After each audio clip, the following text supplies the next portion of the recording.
B'Shem Hashem na'aseh v'natzliach, Shiur Torah, Baruch Hashem, we're in a new location. We'll try to learn some things today.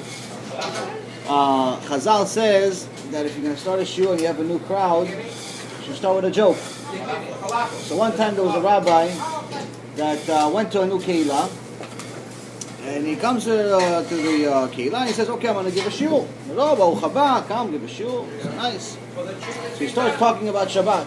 He says Shabbat is very important. It's the fourth commandment.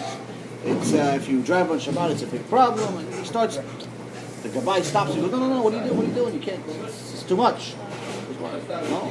What do you want me to talk about? He goes, no, I'm talking about something else. He goes, okay. He starts again. He goes, okay. Let's put Shabbat aside for a second. Talk about kosher. Kosher. Hashem told us that we could only eat the pure animals. The impure animals are making us foolish. No, stop. What are you doing? Have a party after Shabbat. No, you can't. People are not going to come to my party. Okay. So third, he's going to start something else. So he starts talking about zera levatala, which is wasting seed. Immediately when he even says the word, he goes, no, please, come on, you're trying. What are you doing? Please, you have to stop. He goes, so what do you want me to talk about? Let's talk about Judaism. So this is our generation. Baruch Hashem, our generation, on one end, we have the good news, which is that we're closer to the Mashiach than any other generation. That's obvious. But we're the generation of the Mashiach. We have all the signs. 50 years ago, we didn't have any of the signs. Today, whether it's the red cow or any other type of astrological signs, many other different things that Chazal have told us that are going to happen at the end of times, we have all of the signs. Everything except the Mashiach. So we know we're the door of the Mashiach. We're the generation of the Mashiach. That's the good news. The bad news is that we still have a large majority of Am Yisrael that are not following Torah and mitzvot. And the reason is one of two things. For 99% of them, there's always an exception to every rule, but the majority of people are either not following Torah and mitzvot either because they don't know or they don't believe. Either they don't know what the Torah says and they think that driving on Shabbat it's okay because I'm going to Beit Knesset, or they don't believe that Torah is real, that Moshe got it in Mount Sinai.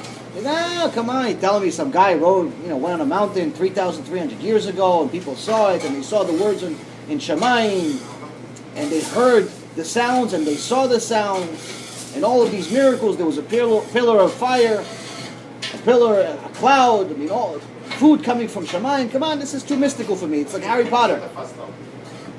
So they don't believe. So our goal should all be to learn it so we know it. And the second thing is to teach it. If you can teach it to people, like we're trying to do today, Baruch Hashem, then you do it. If Hashem didn't give you the skill set to teach it people, teach your family. If your family already knows, teach them again. If they still don't want to hear you, you teach yourself. The key is to make sure that you have the Torah living inside you at all times. So since there's many new people here that don't know who I am, I'll do a brief introduction of who I am and why you should listen to me or why you shouldn't listen to me. You make the decision based on yourself. Most of the stuff that I say, in regards to Torah, it's all Torah. It has nothing to do with my opinion. I didn't write it. Hashem didn't ask my permission to write it. He didn't ask my opinion either. I'll say whatever the Torah says, and everyone makes a decision based on that. As far as the other, things that I say on the side, like the joke, that's not in the Torah, that's just my own, so you can discount my own information. So prior to being here today, I spent about 15 years in the investment business. I started as a broker working for a company, made them a lot of money, and then eventually realized that I'm never going to... first company was JW Genesis, then it was First Union, then it was Raymond James, and then eventually I opened up my own firm. Raymond James, I think, is based out of Florida. So small stuff? No, just everything. Mid-size, mid-caps, small caps, large caps, everything and anything that made sense. So I started as a broker, made some other people some money, and then eventually realized that I have to leave the firm and went to another firm, went to Raymond James. And at Raymond James, I initially worked for somebody there, and then after 2 months of realizing that the guys were refusing to pay me, I decided that it's time for me to part ways with them, but I still wanted to stay in the branch. So the branch manager told me, well, how are you going to pay me rent? You still, regardless of whether you show up to work or not, you have to pay me $4,000 or $5,000 a month. So I don't know, I don't have any money, but I'll figure it out. I've been in sales since I was 10 years old, so I figured one way or another I'll find a way to make money. He said, okay, fine. He said, what's your goal? I said, to buy you out. I was a very confident young man. And imagine right now I'm only in the business for a couple of years. These couple of years I've spent working for other people. I haven't made any of my own money. But I'm telling this guy that's been in the business for 25 years that I'm going to buy him out. Foolish, confident, not really sure. 11 months later, I broke a company record. Made $117,000 in a day. About 7 or 8 months later, I made $600,000 in a day. Then I opened up my own company, and then the average month was about between $200,000 to $400,000. And the biggest day of my career was 1.6 million. Made a lot of money. Opened up my own branch, opened up another office, opened an insurance company, broker-dealer, a hedge fund, millions of dollars. Throughout all of that time, there was one thing missing. Happiness. Money, you can throw it out but still have enough. Happiness you can't buy. But I thought that, you know what? The key is to make sure that if I continue making money, eventually the happiness will come.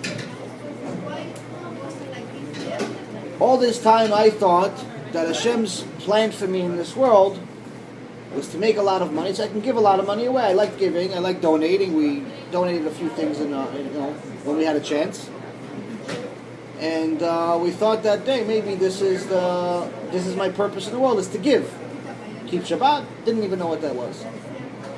Do mitzvot, whatever made sense to me, I did. Pray every day, whenever I had time. Tefillin, twice a week. Whatever made sense to me, I did. I just figured if I don't work on Shabbat, that means I'm keeping it. Time passed. More money came in. More friends came in too. When you get money, you get a lot of friends too. I don't know if you guys have ever had that problem, but you get a lot of friends. A lot of friends. And then one day, Hashem says, okay, you did a few mitzvot that I owe you. And that's why I gave you all this money. But he did one specific mitzvah that made me want to keep you around for a little longer than just this world. How do I know? In a few weeks we're going to read in the parasha that Hashem, that answers a lot of questions that a lot of people have about why is it that some people follow Torah and mitzvot and have a difficult life, tzaddik v'ra'lo. But then there is some people that are wicked, don't follow anything. Where were you born? Sorry. I was born in Israel. I was born in Israel, Netanya. I came to the United States when I was 10 years old. I'm from Benjamin. So, sometimes you see people that do good, they have a tough life. People that don't do good, based on Torah I'm talking about. I'm not talking about just murderers and things that are like that. That's obviously against Torah. I'm talking about people that keep mitzvot. They do good, they wear kippah, they do tefillin, they study Torah, they do everything they're supposed to do that Hashem said. Assuming everyone believes that Hashem exists, and Hashem created the world, and Hashem gave us this Torah, they do everything He says. And they have a difficult life. And then you have some people that are against Torah. And it just looks like they have everything. Brand new car every other day, house, wife, kids, everything you could possibly imagine they have. I was one of those people. I just didn't know it. How do I know? Because Hashem says in the pasuk over here, "Vayidata ki Adonai אלוהיך, הוא האלוהים, האל הנאמן, שומר הברית והחסד לאוהביו. So this is saying, you must know that Hashem, your God, is the God and is the faithful one, who safeguards the covenant. Meaning that Hashem gave us a deal, He gave us the Torah. There's a few things that are the key parts of being Jewish, and He's upholding it. He's never going to change it, He's telling you. I gave you a deal. A covenant is a deal. A brit is a deal. We made a deal. It's a contract. It's not like a contract you have between two businessmen that one guy is trying to really find another way to find a loophole in a deal. It's not like an insurance company that's going to try to find a way not to pay you. This is Hashem. So He says, I am Hashem. I don't change my mind. שומר הברית והחסד לאוהביו ולשומרי מצוותיו לאלף דור. So He says to the people that I love and love me, I keep it for 1,000 generations. 1,000 generations is figuratively speaking, obviously it's eternal, but the point He's trying to tell you is that I keep my brit with them, and the reward that they're going to get is for 1,000 generations. ומשלם לשונאיו אל פניו לעבידו, לא יאחר לשונאו, אל פניו ישלם לו. But to my haters, I will pay them to cash to their face. Now, I will not delay their payment. I will pay them now.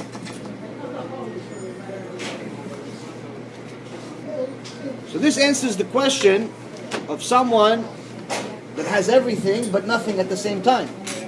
Meaning, imagine you have a person that has everything in the world, but one thing that they don't know is that tomorrow they're going to die. Now, if they don't know, they're still going to live life just like any other day. If they knew, how much value would all that money and all they have will really have? The problem is that I was one of those people and I didn't know it. So Hashem gave me different signs, and sign after sign, you always try to make an excuse of why it's not the sign.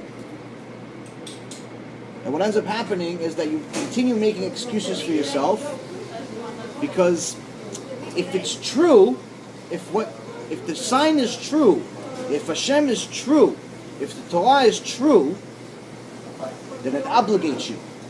Then you have to do something about it. I didn't want to do anything about it. The problem with those signs is that each sign becomes a little more difficult. So first Hashem says, hey buddy, wake up. Then it's a little bit of a shake up. Then it's a slap. Maybe a punch. Eventually a kick. And eventually makat bechorot. Baruch Hashem, I didn't get to the too late part, but I got to the near too late. November 18, 2006, I had an elective surgery for something completely irrelevant, not dangerous. I didn't even have to take care of it, put it that way. I'm not going to get into the surgery part, but I had a surgery. When I woke up out of the surgery, I started screaming from pain. And they started giving me morphine, and the morphine didn't work. So they gave me more, and it didn't work. And eventually I started asking everyone around me to kill me, and no one wanted to listen. After a few hours, it eventually stopped. The amount of morphine they gave me was the most amount of morphine legally allowed. They said that usually people would die with half of what I got. But the pain stopped. I was as happy as can be. I felt like I saw Gehenom. And I said, okay, it's time to go home. I actually had a shawarma. I remember that shawarma. You know why I remember the shawarma? Not because the shawarma was so good. It was actually very good. But because approximately 40 minutes after I ate that shawarma, I woke up from bed and I started screaming again. Only this time I didn't stop screaming for 62 days. Oh my God.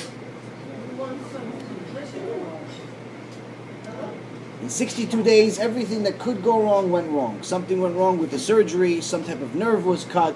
To this day, we don't know.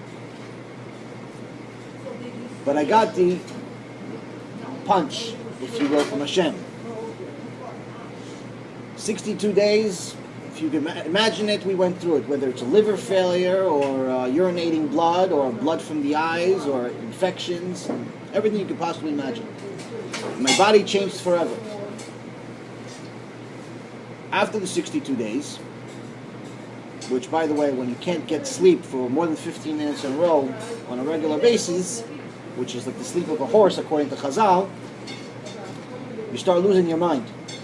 Start hallucinating, start seeing things. You don't really want to live. It's not fun. After 62 days, started coming back to life, started getting better, still walking around and very difficult. 9 months later, it was a complication from the original surgery we didn't know about.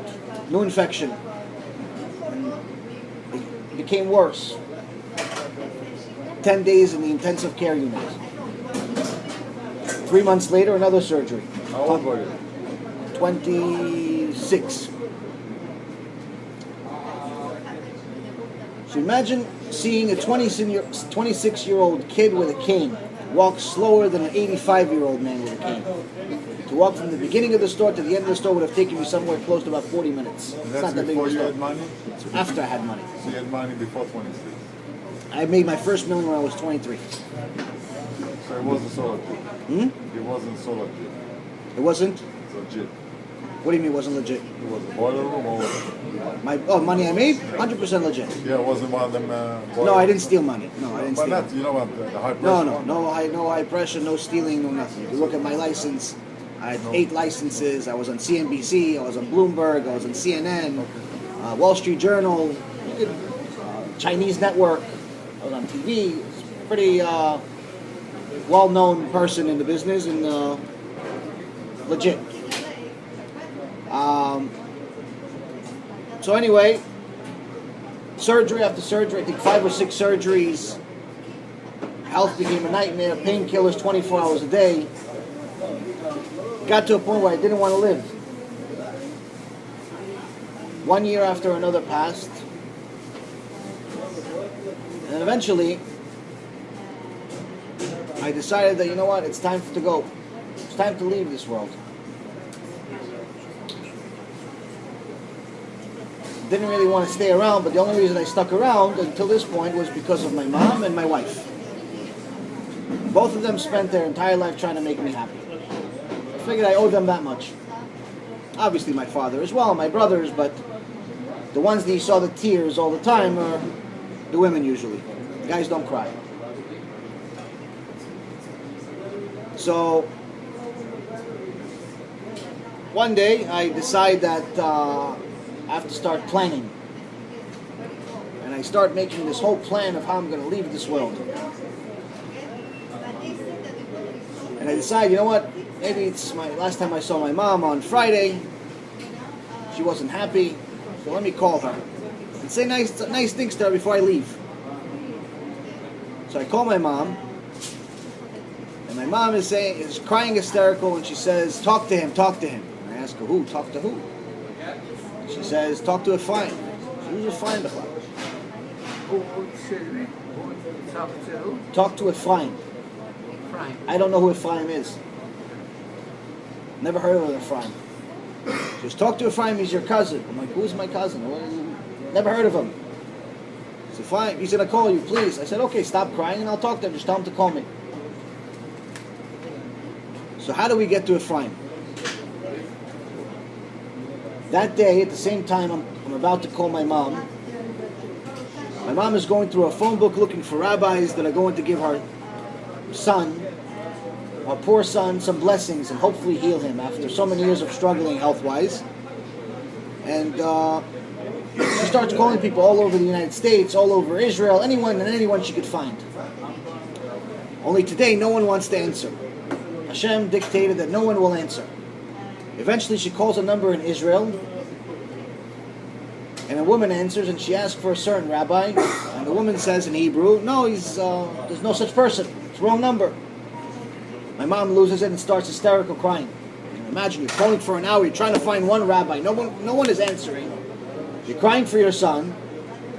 You know he's losing it. You're seeing him, he looks like an old man, and he's always in pain. And no one wants to answer.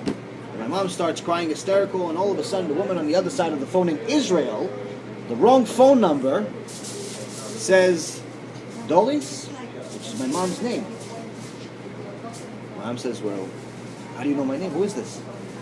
She goes, it's me, Pnina, your niece. How did I get to you? I don't even have your phone number. We've never spoken on the phone ever. How did I get to you? Because I don't know how you got to me, but if you got to me, there has to be a reason. Why are you crying? My son, he's in bad condition. I think he's dying. She says, well, I'm looking for a rabbi. She goes, well, if you're looking for a rabbi, why don't you talk to my brother Ephraim? He's a big Talmid Chacham, and he lives next door to Rabbi Ovadia Yosef, Zichrono Livracha. You'll talk to me? Of course I'll talk to you. You're the famous aunt from America. So she calls Ephraim. Ephraim is in the kollel, but his wife has him call my mom back. And Ephraim and I have never met. When I left Israel, he was still a baby. And he starts talking to my mom, hears her out, and he asks her a question. He says, does he speak Hebrew? She goes, yeah, he speaks Hebrew. She goes, will he talk to me? Because I don't think he'll talk to you. He doesn't talk to me even. He doesn't talk to anybody. And became very antisocial. When you're in pain, you tend not to want to have friends. Or family or anyone. At that very moment, when she said, I don't think he's going to talk to you, that's when I called her. At that very moment, remember when I told you a few minutes ago, I told you I called her, and she's hysterical and telling me, talk to Ephraim? That's exactly when I called her. I was calling her to say goodbye, and she's telling me, talk to Ephraim. So you see the Hashgacha Pratit from Hashem, He watches every single step, and He's only going to give you a test if He knows for sure that you're going to pass it. As soon as you get to a point where you cannot pass it, He intervenes. We got to that point. Ephraim calls me. I agreed to have him call me. Ephraim calls me, and we talk. And he tells me my favorite story to this day, which is the story about Judah and Tamar. And the complicated parts, the midrashim, and all these different things. And then I ask him questions, and he gives me answers. We talk for an hour and 40 minutes. I tell him a problem I have. He gives me a source in the Torah of someone that had exactly the same problem. I ask him a question, he gives me an answer. But computer.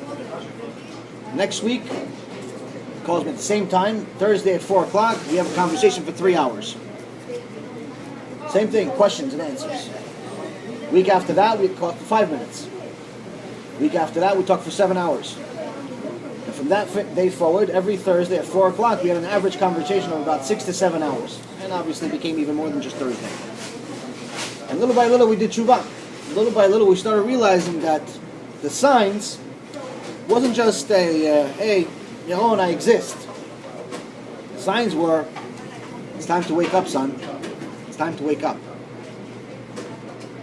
You don't want to be the one that gets the payment in this world. You want to be the one that gets the payment in the next world.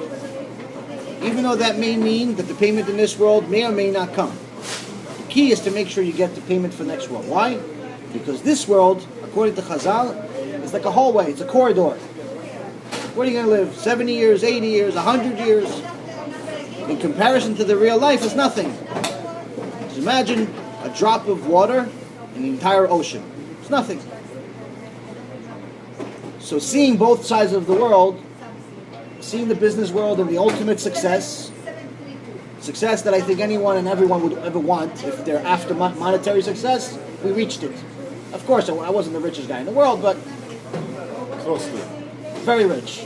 Enough to buy whatever I wanted. What anyone out there that's after material wants, we had it. But still having that nothing at the same time is mind-boggling, because what's the difference between someone who's depressed that's rich versus someone that's depressed that's poor? The guy that's rich is hopeless. The guy that's poor still has hope. Why? Because he says, I'm depressed now, but once I get money, I'll be rich. I'll show you guys how to be happy. He still has hope that money is going to buy him happiness. So once we got to that point, we realized it's not so true. So since then, we started learning Torah Baruch Hashem, and Lat Lat, we started getting more involved in that life versus the business life. I've closed down my business at this point. I'm more focused on Torah. I try to do kiruv. And my goal today and every day is to try to do two things. To help the people that either don't know or don't believe. If you don't believe, we can try to find a way, scientifically, to prove God. To prove the Torah. Scientifically. Most people like science. They like philosophy, they like science. They like Darwin, they like Plato, they like Aristotle. They like all those people. So we try to prove them through that teaching. The people that don't know, we teach them. Very simple. We try to teach it in a way that's very, very simple. I don't talk about anything that's overly mystical, that's overly high level. I'm not high level. Talk about it in a way that we understand. And if anyone doesn't understand what I say, then please tell me. I've done a lot of, one thing that I do know, that I've spent my career doing, is speak. I know how to speak. So Bezrat Hashem, if you guys can direct me, we'll speak about the right things. Any questions so far? I just like to make a comment that what I always say is that if you be on a runaway train, you know that in 2 hours it's going to fall off a mountain. You're stuck on this train, in these 2 hours, what do? You don't care if your stock is closed down, you don't care if your mortgage is paid off, you make your phone calls to people you love, you do what you do. Yeah. But what we are is basically on a runaway train, but it's 80 years, not 2 hours. So all we have to do is take the same scenario that we have on the train and put it into life. Because life is limited to this life, so we have to look at it and just minimize it into 2 hours and say the same thing you do in 2 hours on a train, do in your life. Yeah. Kachlon, Rabbi Ephraim Kachlon. Yeah. Now he started putting shiurim on YouTube. We have a little over 100 lectures on YouTube. He's written several books. He's a big chacham, Baruch Hashem. Some of his books are very difficult for the average people to read. No, Jerusalem. One thing in your story that I think that I need a better understanding is when you talked to him, you started to heal right away because you were at your peak of I got worse. It got worse, but then you changed your mind from putting end to everything. Yes. And you said, I'm going to give it a shot. Yes. So when I first started talking to him, things were really bad health-wise, and they got worse. Things weren't as good money-wise, and they got worse. And it continued getting worse. Started losing money, where at the beginning of my career, everything I touched turned to gold. Now everything that was gold turned to Dirt. Pain. dirt.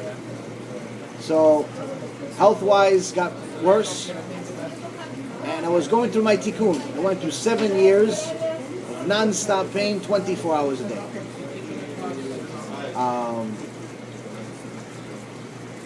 In comparison to where I was, this is 100% healthy. The Ask you a question. Yeah. Was a big part of you wanting to live in this world was you losing the money? No. I still had millions of dollars. So it was only the health. I cared less about money. That's one thing. I mean, it's hard to believe, but anyone that knows me for a long time, like the guy behind you, for example, knows what. Even when I had money, I cared less about money. I only liked making it. I gave away a lot of my money. Most of the money, I wasn't one of these guys that had toys like Ferraris and planes and stuff like that. Right. I cared less for it. I gave a lot of my money away, either to friends, family, whoever, because money never really meant much to me. Yes. But I liked making it because it was a challenge. As far as leaving the world was when you're living 24 hours a day in pain, you tend to lose purpose of life. Yeah. So that was the purpose. That was the reason. Now, as far as the situation got worse, but at the same time it got better because I started finding answers. Answers to questions that I always had, and answers to questions that I never knew I had. First 9 months of conversations with Rabbi Ephraim Kachlon was literally just questions, non-stop questions, and like a machine, he would answer every question that you could possibly imagine. I've never met anybody like it. And it was on the fly. After some years passed, he used to tell me that before our conversations, he used to pray so he knows the answers. But Baruch Hashem gave me the answers, and that's one of the things also we learned from Chazal, is that when someone is trying to help someone else do tshuva, Hashem gives him Torah. Hashem gives him the word to say. So Be'ezrat Hashem, Hashem gives me the words to say that somebody here needs to hear. That's the key. Once we got to a point that we started seeing some answers and we started seeing a purpose to life,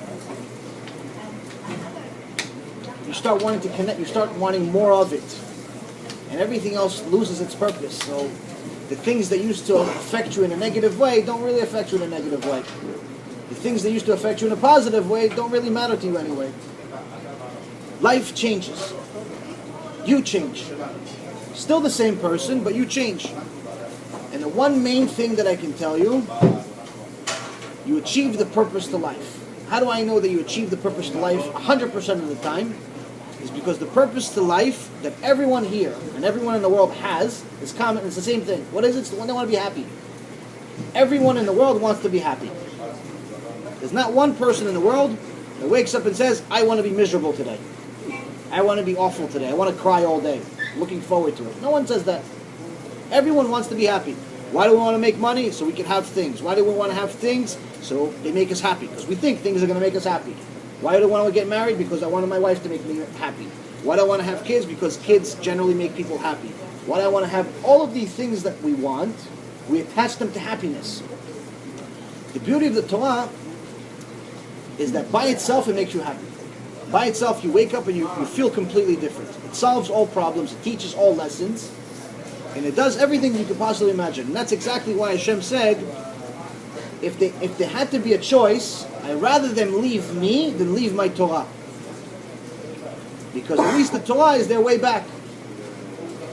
When you think about it initially, it's hard to believe. Hashem says if they had a choice to leave Him instead of His Torah, how could that be? Wouldn't you want us to believe in Hashem? Wouldn't you want us to believe in you? Hashem is telling us, believing in me is subjective. It's something that's, you're either going to do it, you're not going to do it, but it depends on your own circumstances. If times are good, maybe you'll forget about me.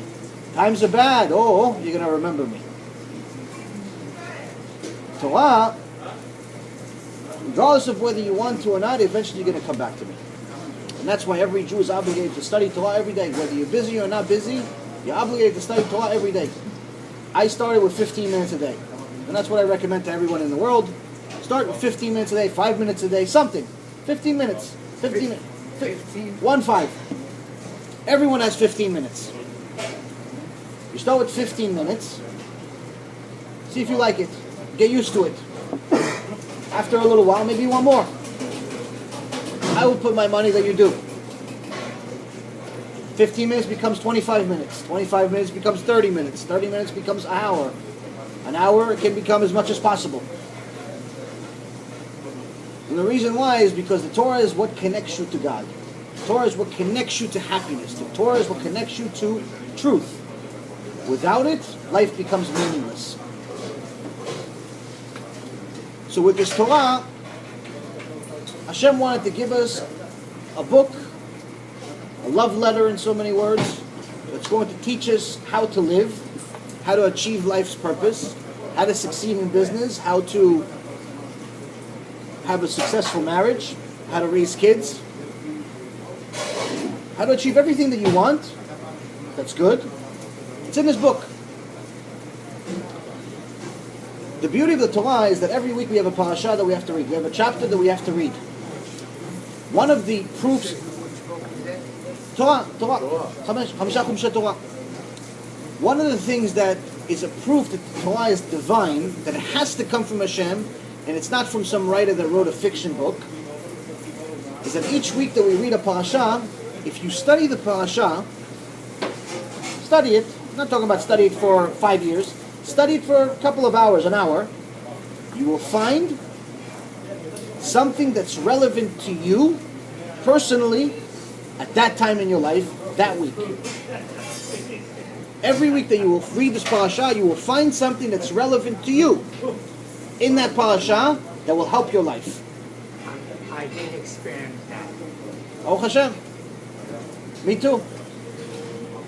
And that's one of the amazing things, because if you read Harry Potter books, or you read the any of the other books that are out there that are making millions and millions of dollars for people, not so much. Not so many miracles like that. Not so much help. They're entertaining, but I wouldn't say that you could solve life's problems with it. The Torah helps us do that. Now, we have a lot of different things in these parashot, but there's a few things that we'll go over, and Bezat Hashem, if you guys have any questions in the meantime, you obviously let me know. Last week's parasha was Parashat Naso. Parashat Naso has a very interesting story about a woman that's called Sotah.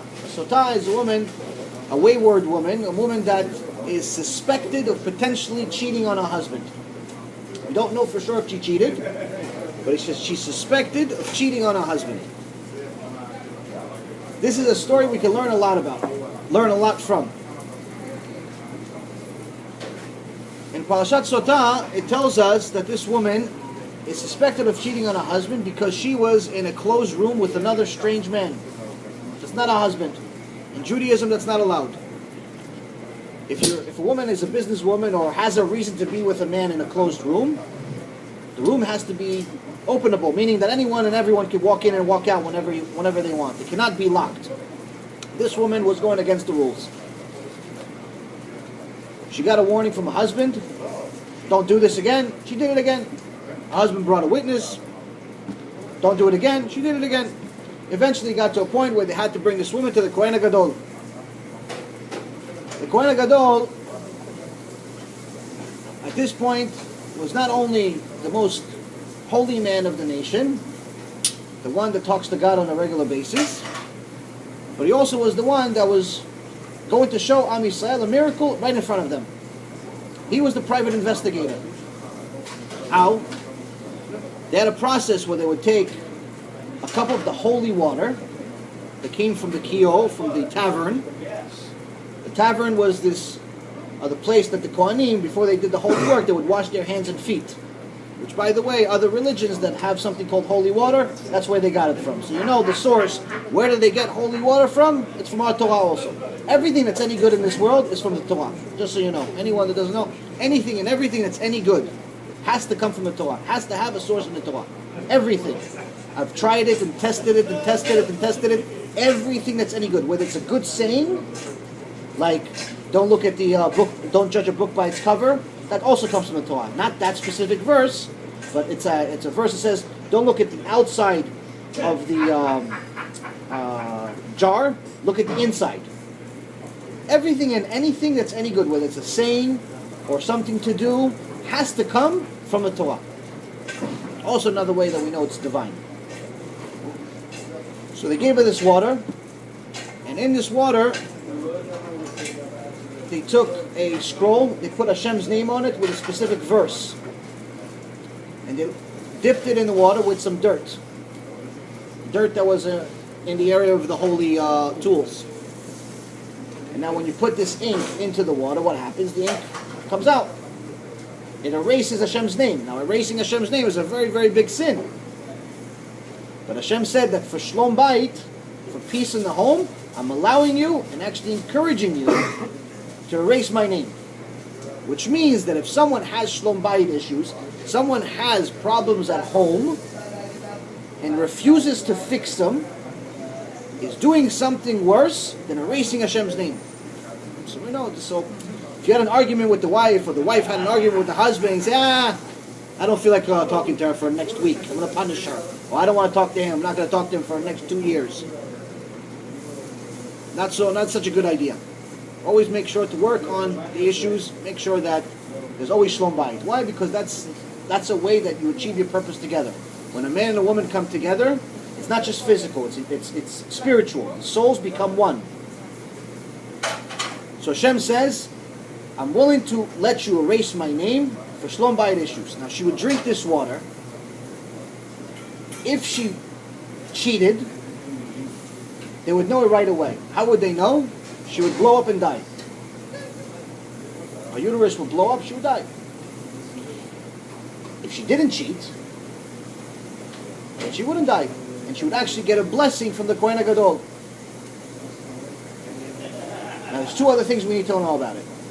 One is that sometimes they did cheat and they didn't die. Why? Because the husband cheated also. So Hashem is only truth. He says, if he's a cheater and she's a cheater, they deserve each other. I'm not going to punish her for something he's doing. The other thing is also, before they made her drink the water, they tried intimidating her and embarrassing her. The first thing they did, that they write in the verse over here, is that they took off her kisui rosh. ופרע את ראש האישה. הכהן, והעמיד הכהן את האישה לפני אדוני, ופרע את ראש האישה. The Kohen shall have the woman stand before Hashem and uncover the woman's head. This is where we learn that kisui rosh for women is from the Torah. It's not from Rabbanan, it's not some theoretical, it's not style, it's not trend, it's not whether we like it or we don't like it. A married woman is obligated to cover her hair. How do we know? They were saying that the first thing that would embarrass a woman would be taking off a kisui rosh. So even if this woman is actually cheated, even if this woman is a promiscuous woman, cheated on her husband, she would still wear a kisui rosh. Which teaches us that in those days, even the women that were prostitutes also covered their hair. Imagine today, we have women that barely want to wear clothes, let alone kisui rosh. This is also one of the things that we learn from this parasha. The issue of modesty. Modesty is one of the things that no one wants to talk about, but everyone knows is a problem. Kisui rosh is not just about covering the woman's hair, because Chazal tells us, the sages tell us, that a woman's hair, a married woman's hair, is the equivalent of our private parts. Erva. It's as if you're seeing the woman naked. When you see a married woman's hair, it's as if you're seeing her naked. Don't ask me how, why, or when. Hashem said it, that's all we say. Covering a woman's hair is a very, very big obligation. Obviously, if covering the hair is an obligation, of course, being modest with clothing is obligation.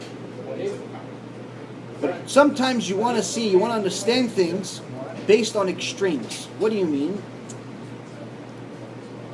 Sometimes the best way to understand something is by comparing it to something extreme.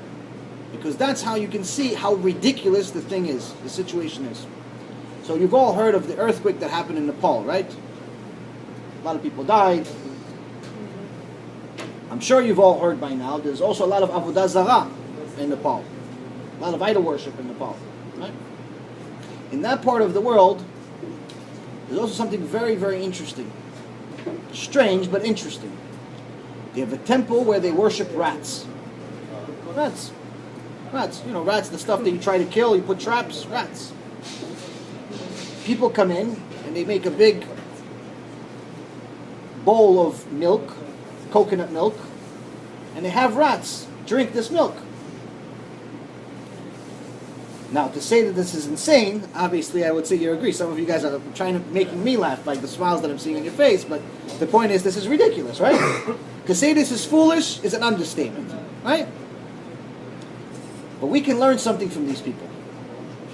Ask yourself, what can I possibly learn from such a fool that's worshipping a rat?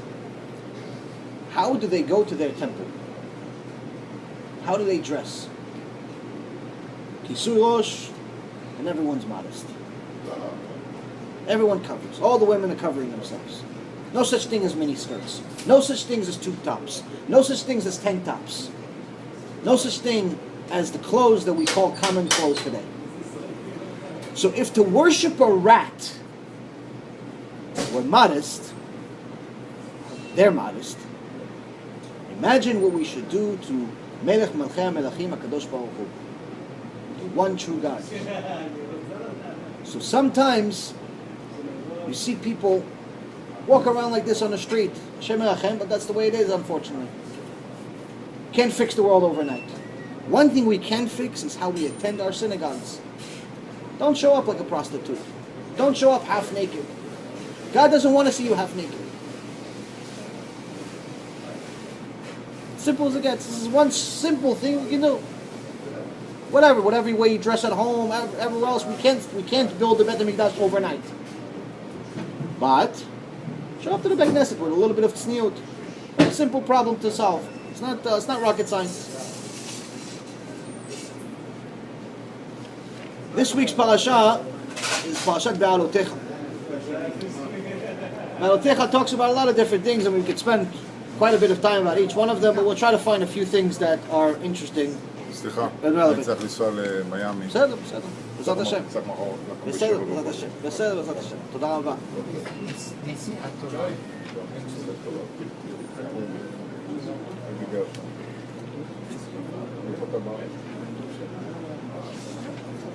In the beginning of the parasha, it talks about the menorah. And the menorah was all gold. And it says something interesting. It says, "V'zeh ma'aseh menorah miksha za'av ad yerecha ad pircha miksha." This is the workmanship of the menorah, hammered out gold. From its base to its flowers, it is hammered out. What does it mean, hammered out? Hammered out means that it was all one piece. It was all one nugget, one gold nugget that they carved out and made into a menorah. And Chazal explains to us that it was actually a miracle when they threw the gold into the fire, the menorah just appeared. Moshe Rabbeinu threw it into the fire, this big giant nugget of gold, and it became a menorah.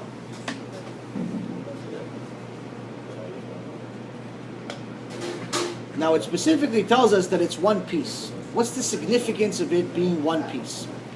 One of the things that we learn about this menorah is that having it, being that it's one piece, it's also like Am Yisrael. Am Yisrael is compared to the menorah.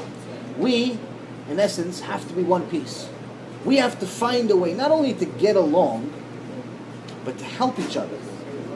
It's a Jew's obligation not only to be religious, not only to learn Torah, but to make his brothers and sisters do the same. To say that, oh, I know a few things, I'm taking care of myself. Listen, he doesn't want to live. Let him leave him alone. Eventually his time is going to come. He's going to be religious on his own. Unfortunately, that's not only a sin, it's a big sin. Because what ends up happening is that Hashem puts everyone in this world for a certain purpose. And sometimes your purpose is to tell someone that Hashem exists. To tell someone that Hashem is here, and He's here. He's the purpose. And He puts you in this world to tell that to a specific person. So if that person does not fulfill his mission, he goes up to Shemayim. Hashem asks him, "You keep Shabbat?" "No, I don't know what Shabbat is." "What do you mean? But you were friends with Moshe." "Yeah, Moshe never told me." Hashem says, "Okay, bring Moshe up here." Moshe comes up. He asks Moshe, "Did you tell him about Shabbat?" "No, I didn't tell him about Shabbat." "But you knew about Shabbat. You've been keeping Shabbat for 20 years. You know about Shabbat." "Yeah, but I didn't want to bother him. I didn't want to, I didn't want to offend him. I didn't want to turn him off. I wanted to keep coming over. We could drive to my house on Shabbat and go to the beach after. What's the big deal?" Eventually, I thought he would keep it. He would get the point. If he's been driving to your house for 20 years, obviously he didn't get the point.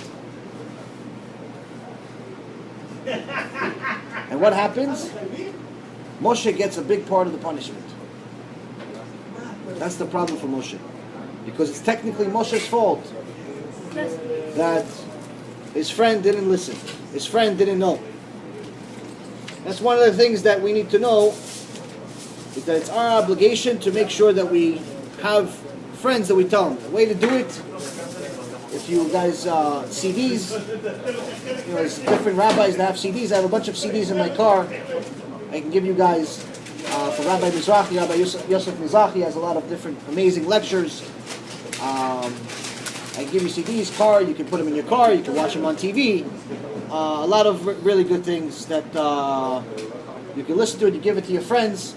There's other Hashem that helps them do that. It's one way, that's one of the best ways to do it. Other ways, help them come to shiurim. And little by little, people learn the truth. Little by little, they want more of it. Okay. The issue I have. Question?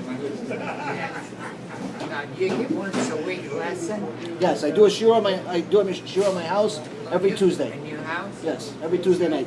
Every Tuesday night. Why don't you change the day? Why don't I change the day? To what day? Any day. Oh, to any other day? Well, Tuesday's a good day. Everybody else. Tuesday we have a lesson. You have another lesson. All right, so if we can get Be'ezrat Hashem, if we can get enough people, we'll do another shiur another day. Baruch Hashem, we have more than one day a week to learn Torah. I didn't want to be chutzpan. No. It's my goal is to teach as much Torah as possible. If I can teach every day, I'll teach every day. The next thing also we learn is that sometimes you have people that pray to God for something. They pray to Hashem, give me parnasah. Hashem, give me a zivug. Hashem, give me something good. They're asking for something. Eventually the prayers reach God. And God says, you know what? Fine. I'll give it to you. I'll give you a zivug. I'll give you money. I'll give you whatever you want, whatever they ask for. Whatever people ask for, He gives it to them. Instead of continuing to pray to Hashem, instead of continuing to get even closer to Hashem, what do these people do? They go away. Oh, thank you, Hashem, and they leave. They got what they want. They got what they want, and they leave. In this parasha, we learn a little bit about this. We learn one of the things that we learn in this parasha is Hashem seeing Am Yisrael. We'll finish 5 minutes. Hashem gave Am Yisrael the man. Gave him food from Shamayim. Imagine every day you don't have to work. You don't have to go to work. All you get from Shamayim, you get the best food. You want it to taste like steak, it tastes like steak. You want it to taste like peanut butter, it tastes like peanut butter. You want ice cream, it tastes like ice cream. Imagine that. Amazing, right? Am Yisrael is getting it. Am Yisrael is getting it every day. Instead of saying thank you, they start complaining to Hashem because they want something else. They want meat. They want meat. In this parasha, we learn about how much Hashem hates ungrateful people. Someone that gets what he asked for, prays for what Hashem says, for what he wants. Hashem gives it to him, and instead of getting connected to Hashem, he uses it against Hashem. He complains about it. Or he doesn't, instead of keeping more mitzvot, he keeps less mitzvot. Getting a zivug, but instead of, he finally got his zivug, instead of keeping more mitzvot, he stops keeping Shabbat all of a sudden. Why? He wants to go with his girlfriend to the beach. This is, some people will tell you, wrong, that Hashem loves everyone. No, that's not true.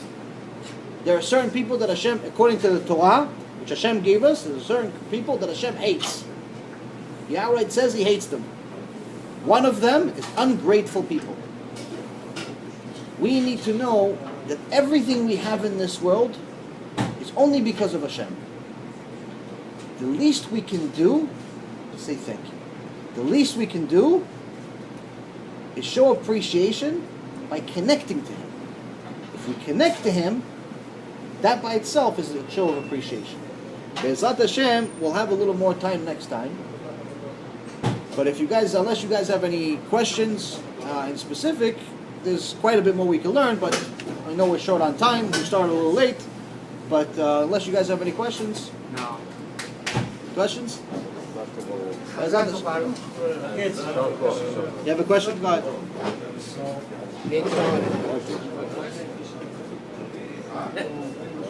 Yaron Ruda.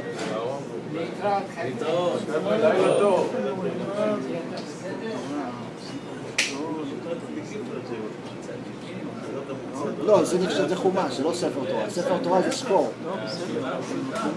לא, מותר. כן, מותר. שואל את האדם הלא נכון. כן, what's the question? What's the question? So, when the Sota, the Metacha Sota, when she used to go in front of the grandpa, Yeah, and she would drink the water, yeah, and she wouldn't die, yeah, the Kohen would bless her. yes, And if her husband cheated, yeah, she wouldn't die. yeah. She would still get a blessing, She would still get a because blessing. you wouldn't really know. Yeah, it's a good question. It's a good question. Actually, there's one thing I forgot to say, is that the, it's actually a chidush, Baruch Hashem, we got this week, about the the cup she was using was from cheres, from clay. Everything in the Torah has a reason, meaning that there's no such thing as Hashem mentioning that it's from clay, which they call earthenware, or cheres, for no reason. It has to be a reason. So why did Hashem tell Aaron HaKohen, tell Moshe Rabbeinu, listen, the cup that you're going to use for this sotah, make it from clay. Why not from steel? Why not from glass? Why not from something else? A few weeks ago we learned Parashat Shmini about the purity and impurity. And it said there's different things that get purity and different things that become impure. So for example, if there's a dead animal that touches something, it becomes impure. Now, in this parasha, it tells us about the different stages of impurity. But there's one thing that cannot be purified, and that's clay. Meaning that if you have, let's say, a clay cup, and if something impure touches it on the outside, it's fine. But if something impure, let's say it's a bug or a dead, a rat, a dead rat goes even inside, doesn't touch it, but goes inside a little bit, it immediately becomes impure, and you cannot purify it. Whereas everything else, like steel or glass or everything else, you put it in the mikveh and it becomes pure. Okay, what does this mean? The cup that they gave the sotah was also made of clay, to symbolize that so long as everything is from the outside, someone's looking, what can you do? Someone is saying, it's on the outside. The minute someone has even a little bit of the inside of the woman, it's no longer pure. What does it mean? With the clay, what you have to do with it once it becomes impure is you have to break it. Just like with the marriage, you would have to break if there's ever cheating. And it's not necessarily just cheating. Also, in Shlom Bayit issues, you also know that if a woman develops a relationship with someone, it's not always physical. It's also emotional. It becomes much, much more extreme. And this is one of the things that we have to learn, is that even though in our past life we always want our wives to be friends with our guy friends, it's not always the best idea. It usually isn't a good idea. Even though it seems like harmless, a lot of bad things have happened from it. And there's plenty of stories that you can learn from those things. And people that, one day they were married, the next day they're divorcing. Why? Because she's going with his best friend. Or he's going with her best friend, or something like that. It's not just women, it's men too. Obviously, it takes two to tango. As far as the sotah, it's, again, it's a good question you're asking about if she doesn't die. Because he cheated. But I know that the bet din, there's a bet din shel mata, there's a bet din shel mala. There's a bet din here and there's a bet din up there. Sometimes there would be people that everyone knew was guilty, but they can't prove it. They can't prove it without, 100%. And the bet din, the Jewish bet din, there cannot be any type of uncertainty. It has to be 100% sure that the person's guilty for them to give them a death penalty. To the point where Chazal says, if there was one death penalty in a bet din every 70 years, the bet din is considered too extreme. It's too strong. Not good. They're doing something wrong. Because unlike the regular court, the secular court, where you're constantly trying to prove the people guilty, in a Jewish court, in a Jewish bet din, you're constantly trying to prove the people innocent. You're constantly trying to find a way of how they didn't violate it, or there isn't enough proof that they did violate it. And that's also one of the big differences between our court and the secular court. Generally, if we have an option, we're not allowed to, if we have to choose to go to a bet din or to a secular court, you're not allowed to go to the secular court. You're only allowed to go to secular court if you have no option, if someone's suing you. Or you have to sue someone and there's no way that he's willing to go to a bet din. Anything else?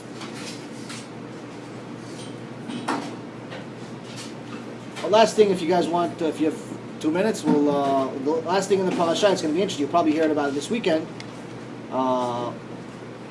This is actually the parasha we learn about Lashon Hara, the significance of Lashon Hara. Miriam and Aaron are talking, and they start talking about Moshe Rabbeinu, and they say, listen, Moshe Rabbeinu left his wife. Hashem told him to leave his wife. He's saying Hashem told him to leave his wife, Tzipora. What is it? We're also prophets. Hashem didn't tell us to leave our wives. So Miriam is telling this to Aaron, saying Lashon Hara about Moshe Rabbeinu. Not in a way that she's meaning to harm him. She's thinking that he's making a mistake. Hashem comes to them and he tells them that Moshe Rabbeinu and you are also prophets. But the type of prophecy that Moshe has and the type of prophecy that Miriam and Aaron has, nothing similar.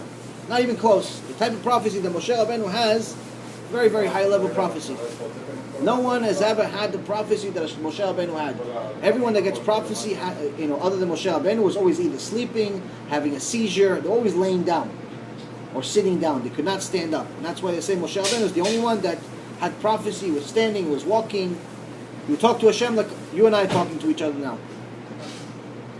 And because Moshe Rabbeinu, at any given moment, was able to talk to Hashem, Hashem said that he had to be pure all the time. And that's why he could never have relations again with his wife. Miriam and Aaron, each time they wanted to have a prophecy, they had to go to the mikveh to become purified. Because their prophecy there was like almost like an appointment with Hashem. It wasn't whenever they wanted. So because Miriam said something that wasn't good about Moshe Rabbeinu, Hashem punished her. And he gave us something called tzara. Tzara is a spiritual and a physical disease. The pain that I was describing before by myself, not even close to that, much, much more. And there's no cure. All of Am Yisrael started praying for Miriam. It didn't work. Aaron comes to Moshe Rabbeinu and he says, please, she's our sister, she's our blood. Pray for her. Moshe Rabbeinu says one sentence, and she's cured. Which shows you the significance of Moshe Rabbeinu neged the entire nation. That's why it says that Moshe Rabbeinu's prayer are like the entire nation. The equivalent of the entire nation. But this teaches us about Lashon Hara. Because sometimes we are very, very easy to say bad things about people when we don't really know the whole story. I read the story. It said that this woman, one day she meets this other woman in a work environment, and she works for some vendor.